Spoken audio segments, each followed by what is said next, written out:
Randonneuses, randonneurs et fidèles amis de l'émission Balade, Randonnée et Découverte.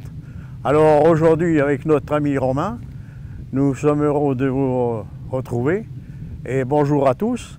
Et avec notre ami Romain, la dernière fois nous étions venus à Saverne et ça nous a tellement plu qu'on a voulu à tout prix refaire le fameux circuit du Haut-Bar et des deux anciens châteaux.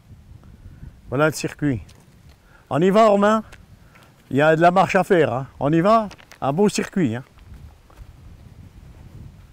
Voilà, un magnifique panneau là qui nous montre un peu ce qu'on verra sur le circuit, hein.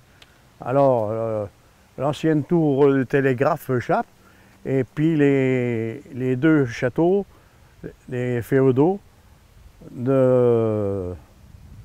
du petit et du grand Relscope du XIIe siècle, hein. Alors voilà, nous sommes devant la tour Chappe.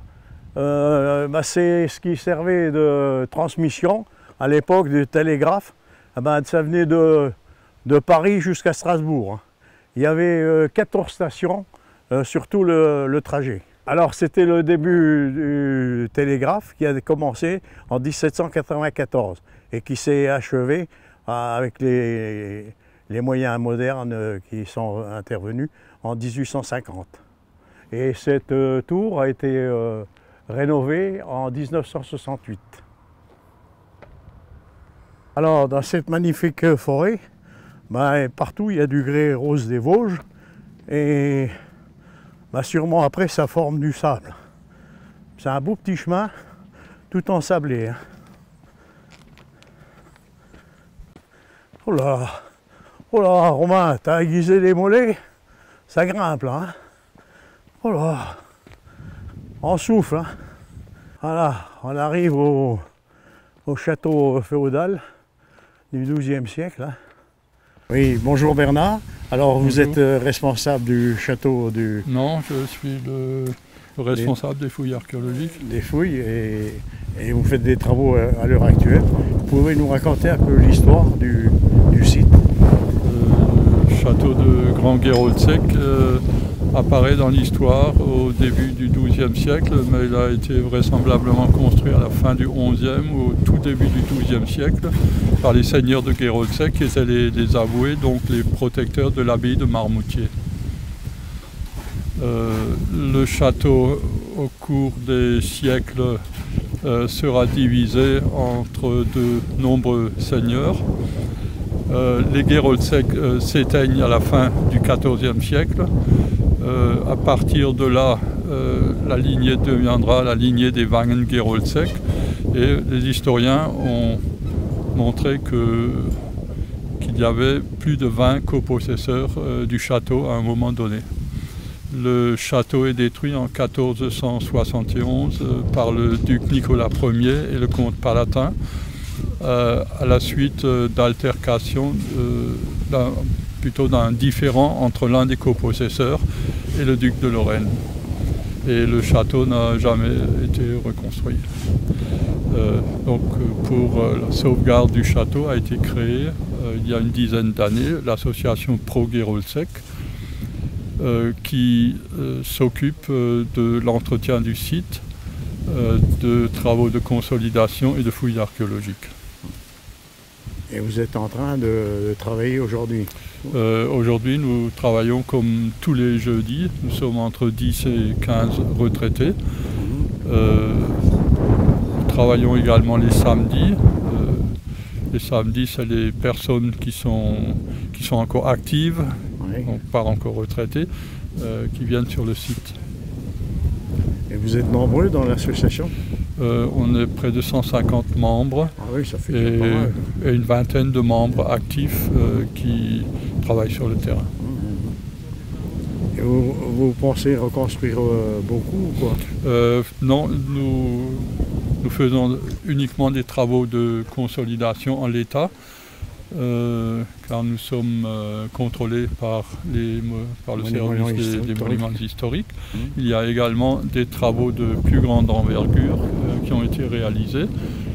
comme par exemple le mur nord du palais que vous pouvez voir tout à l'heure, et qui a coûté plus de 200 000 €. Mais là, c'est une entreprise agréée qui fait les travaux. Donc c'est des travaux qui dépassent nos compétences. Ouais, qui est reconnue par les monuments historiques. Oui, c'est ça. Et est-ce que vous avez déjà retrouvé des pièces dans cette recherche archéologique? Qu'est-ce que vous appelez des pièces Des pièces... des bâtiments des bâtiments ou alors oui, des anciennes nous sommes en troisième année. Ouais. Nous sommes en troisième année de fouilles programmées. Donc une fouille programmée, il faut avoir un thème d'étude. Donc ici le thème d'étude, c'est le dispositif d'entrée d'un château fort roman et son évolution jusqu'à l'apparition des armes à feu. Donc nous avons dégagé en 3 ans le dispositif d'entrée, c'est-à-dire le couloir avec les portes successives. Et des armes, vous n'en avez jamais trouvé Bon, on trouve, ça c'est assez rare.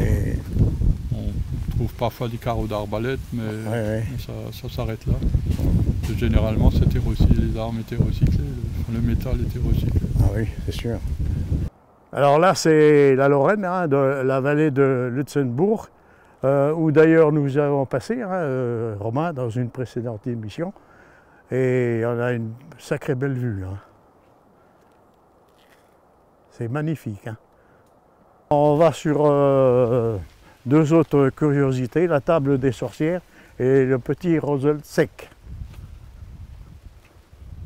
On est parti. Voilà, c'est la table des sorcières. Hein. Et ici, toutes les sorcières du coin se donnaient rendez-vous ici, d'après une légende. Hein. Alors là, on est au bout de la boucle, hein, avec la table des sorcières, et on va se rediriger vers le petit Gérol sec.